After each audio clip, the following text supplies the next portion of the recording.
گود میں بٹھا کر آپ اپنی ساتھی کو قریب سے محسوس کرتی ہے۔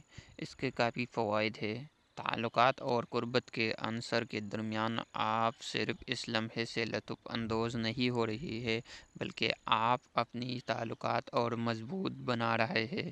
یہ ایک ایسی پوزیشن ہے جو قربت پیدا کرتی ہے، کیونکہ اس میں بہت زیادہ اعتماد کی ضرورت ہوتی ہے۔ یہ کیسے کریں؟ آپ اپنے ساتھی کے ساتھ کرسی پر بیٹھے، گود میں بٹھا کر اپنی باہوں میں لیں اور ایک دوسری کے آنکھوں میں دیکھ کر ہونٹوں کو چومتی رہے اور اپنی ہاتھ اس کے کولہوں پر رکھ دے۔